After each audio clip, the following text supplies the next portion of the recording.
So Paralives has just put out their very first known issues list since the early access launch this week. Now with this, they have gone through and acknowledged a bunch of the bugs and stability issues that players have been running into for these first few days. And we also have some details on what they're planning to do about each one. So the first category on the list is performance. We first start with crashes and freezes. They've said the next patch should help reduce these, and they're also reminding folks to make sure their computer meets the minimum specs listed on the Steam page. Definitely fair to flag that, because I do think a big chunk of players are reporting things on systems that do not meet those minimum specifications. But setting that group of players aside, I do think it is good that they're working on a patch for the people where that isn't the problem. So the second one here is the long boot up. If you've spent any amount of time with this game, you've probably noticed that it does take quite a bit of time to get to the main menu, even if you have a very fast solid state drive. So the team says just keep waiting, it will eventually load, but they are working on improving this soon. And the third one here is the stuttering in live mode, which I do think is pretty noticeable, but unfortunately for some people is really bad. So all of that, including the lag spikes, have been acknowledged, and they do say that optimization work is going to be ongoing over the next few months. Definitely some good news there. So next up is the live mode and paramaker bugs. The first issue is with fire. Paralives is saying that they're now fixing bugs around the spreading and extinguishing of fires, as well as the firefighters themselves. Now, I haven't personally run into the fire bug, but I have seen some clips of this, so I'm glad that's addressed here. Now, this next one, in my opinion, is probably the most important bug in this entire section. Critical needs preventing your paras from doing the interactions to relieve them. So,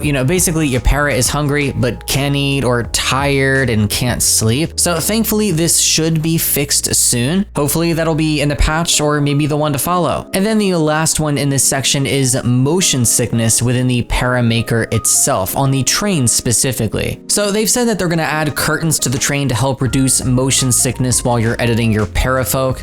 While you're doing that whole process, you do see the background moving constantly, so I do understand that one. And then for interface and saving. The first bug here is that you can't close some interface windows. A fix is coming, but for now you can either reload the game or speed up time to get the window to close. And then for the second one, the save file not loading. So it looks like they are actively investigating and working on a fix for this one specifically. Probably one of the most important ones here, I think. So not really too much, a very short and sweet update that I wanted to push to you guys. I think it's great that they're acknowledging these things so quickly, and I'm really hoping that we see our first post-release patch within the next week or so. Now, have you personally run into any of these bugs yourself? And also, is there anything missing from this list that you think Paralives should add to it? Definitely let me know and share your thoughts down below. But that is going to be it from me for now for this video. As always, thanks for watching, guys. Take care and happy life simming.